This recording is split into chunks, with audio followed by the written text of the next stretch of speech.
Hey, it's Dave from the 408 from the all-new Shoeshine podcast, and with me on the telephone right now, all the way born in Puerto Rico and residing out of Florida, is one of the hottest prospects in boxing right now. Recently, it's official, he's the youngest boxer to sign with Top Rank, Mr. Bob Arum. Xander Zayas, thanks for coming on the show. Hey, thank you for having me. I'm really grateful for the opportunity, and looking forward for the great interview. Hey, Xander, I was actually at your debut October 26th in Reno, the Top Rank card. I was there. I was only sitting a few rows behind your entire team. The team looked great. Your performance was even better. Tell us what it was like to get a knockout in the first round. First of all, thank you, for speaking highly of my team, and again, really thankful.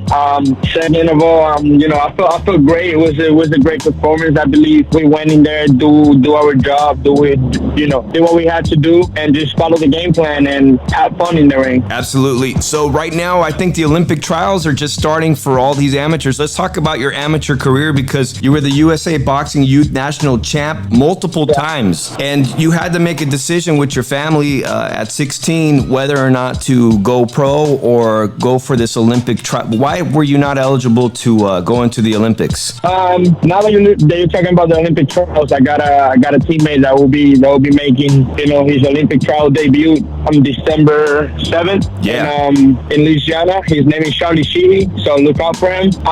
Second, I couldn't make the Olympic trial because of my age. They cut the AIBA cut the age group to 18 or 19, I believe it is 19, and I couldn't make it. For that reason, that was the main reason I couldn't qualify for the Olympics. Right. We have Gabe Flores out here close to where I live. Gabe Flores is the youngest fighter to sign with Top Rank until you made that decision. Did that have any influence seeing Gabe sign at Top Rank at his young age as well? It was just a dream for me to sign with Top Rank. It had nothing to do with with the signing of Gabe Flores. I mean, he's an awesome fighter, and it was just my dream to be signed by Top Rank, and just sign at this young age, and we took advantage of it. So everything I'm reading about the decision Top Rank made to scouting you and signing this contract with you is that they really believe in your marketability. They know that the Puerto Rican people are looking for a new young champ, and already you're going to be fighting again next month, November 30th in Las Vegas, but you're not even drinking age. How excited are you to go to Las Vegas and fight? It's just a great opportunity. It is a great opportunity to be in Vegas in a great car of Valdez and Gutierrez. So I feel grateful to be in a great car with great fighters.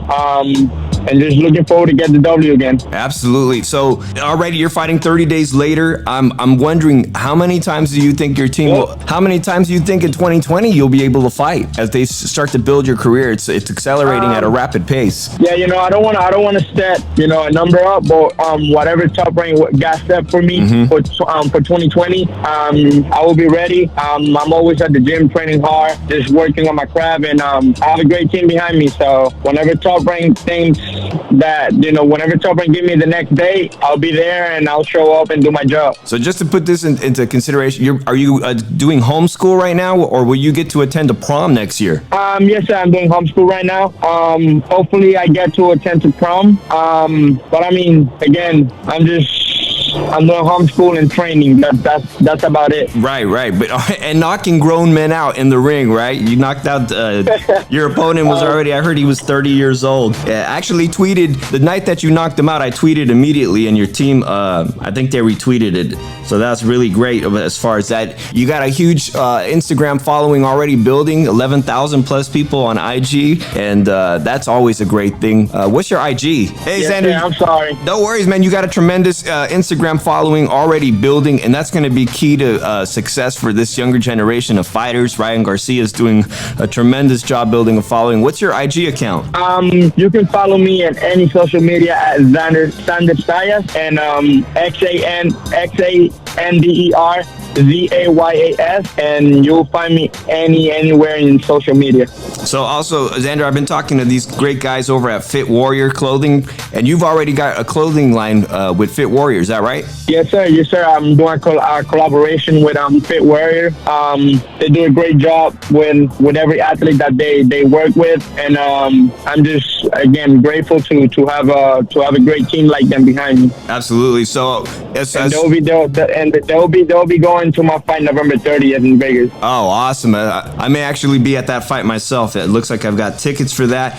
But as far as your inspiration, man, I've read a lot that Miguel Cotto was one of your favorites to watch. Yeah, Miguel Cotto was somebody that I look up to, but because of the generation that I was born with. I was born looking up to him, watching him fight, just admiring him. So I think it's one of the main keys to my boxing career. So being on track, I want to be like him, or just make Puerto Rico proud every time I step in the ring. Absolutely. And what about Felix Trinidad? Felix Trinidad, Macho Camacho, they all great fighters, and I really look up to them. But again, I can't compare myself to them as much because I think I didn't grow up watching them. I didn't grow up, seeing them, feeling the same emotions that all the Puerto Ricans, in Puerto Rico feel. But and it's because I didn't grow up watching them. I was born in 2002, so